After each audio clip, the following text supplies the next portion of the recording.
الله الرحمن الرحيم. هلك أن كسجنا هو مجلة مقدسة عاصمة الدولة الصومالية دقيقة أنكهر وحكت عليه لبا قرح وآدو وين قرحية داس وأنا نوجب جوك كاهي إن وحمل كستكاك إلنا يجاديت كجرمت لو قلت لك لإني جرجعوا في ديان قيبها برشة الصومالية كسجن أما أي وحيلدو كسجرت لما وقت ردا أي وحي محوها ندي إله إد معيو وحيلدو كسجرت إله كيريدا أما ناوي كسجاري لكن qaraxyadu waxa ay ka dhaxeen hadii aan si kooban idin kugu sheego maanta halka loo yaqaan Madiina Gate ee ku taala airportka agtiisa iyo xalane dhinaca kalena waxa qaylo aad iyo aad u far badan gaadiidka dadka loogu gargaaro ee loo yaqaano ambulanceska ay ka qaylinayaan dhinacayga bidixda oo ah halka madaxtooyada ay kaga beegan tahay magaalada Muqdisho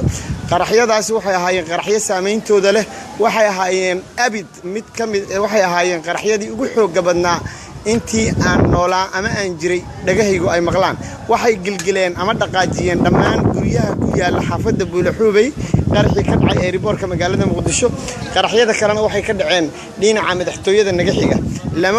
lama oga ilaa iyo hadda qasaaraha naf iyo maal ee ay u geysteen shacbiga Soomaaliyeed aniga oo ku hadlaya magaca guud ahaan dadka Soomaaliyeed waxaan tacsi u dirayaa qoysaskii iyo eheladii iyo qaraabadii ay ka geeriyoodeen dadkii Soomaaliyeed ee waxyeelada ka soo gaartay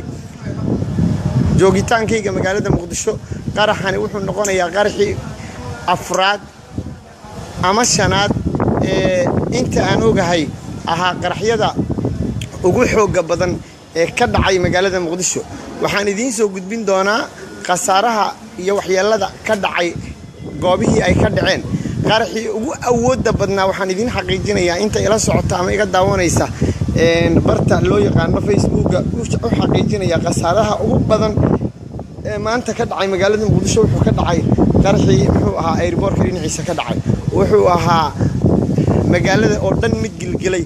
xoog dhagahayga waxa ka baxay qaac iyo muxuu ahaa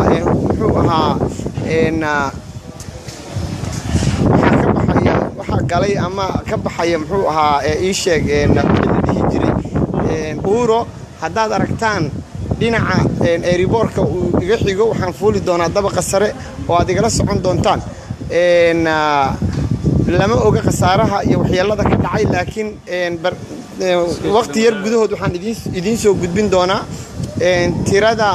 dadkii Soomaaliyeed ee waxyeelada ka soo gaartay iyo kuwii ku dhintay ama ku dhaawacmay waxaad maqlaysaan guuxa waxaad maqlaysaan gaadiidka gurmadka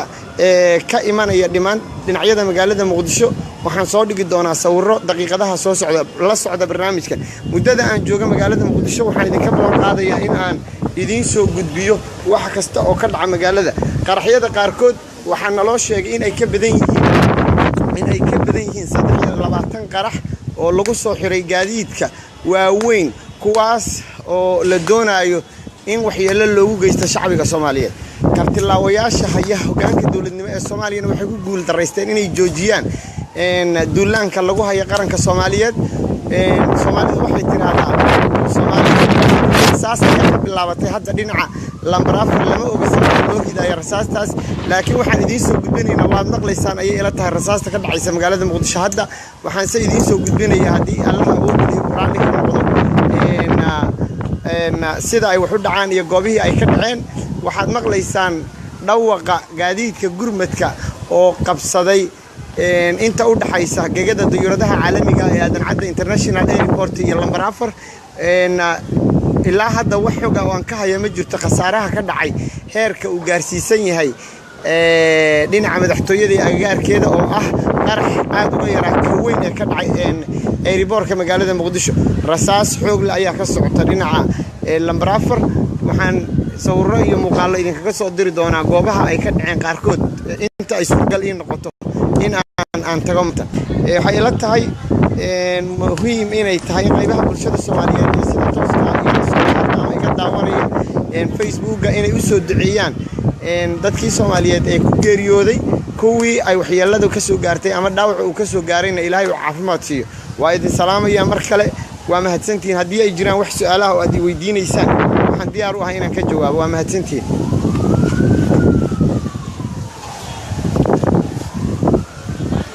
dawlad kama jirto awood u leh ama hanan karta ammaanka shacbiga Soomaaliyeed magaalada Muqdisho adduunyada oo dhami qaraxyo waa ka dhacaan marmarsiyo uma noqonayso hoggaanka guul daraystay ee madaxweyne Xasan Sheekh Maxamuud oo u bixiyay Xasan Qabyo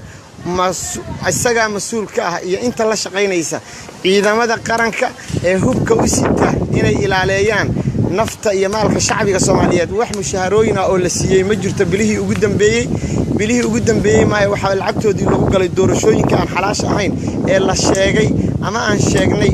inaysan suurtagal ka dhigi doonin Soomaaliya inay amaan noqoto waxaan rabaa inaan shacbiga Soomaaliyeed u xaqiijiyo in dadka Soomaaliyeed ay la xisaabtami doonaan hoggaanka guul daraystay ee madaxweyne Xasan Sheekh Maxamuud iyo taageerayaasha marin habowsan ee ku hawsha ka dhigtay ka ganacsiga dhiigga shacbiga Soomaaliyeed waxaan magaca Ilaahay ku marayaa in la soo gaaray waqtigana uu dhow yahay waqtigii la xisaabtami lahaa waxaan shacbiga Soomaaliyeed u xaqiijinayaa in aad wali maqlaysaan yani heerka uu gaarsiisan yahay wixii maanta ka dhacay magaalada Muqdisho ama hadda ka socda gaadiidku waxay kala joojin la yihiin mar iyo mid kale ayaa hadda u mareynaya in buuxul ayaan maqlayaa waxa dhici karta qarax saddexaad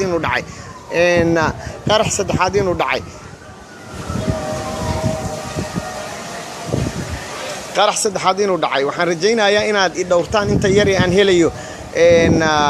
warar kale oo ku saabsan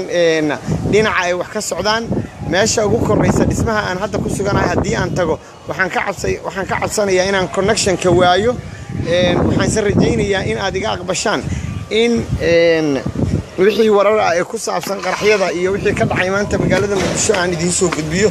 daqiiqadaha ama saacadaha soo socda waa aniga oo ah Cabdicasiis Cali Ibrahim Cabdicasiis Xildhibaan oo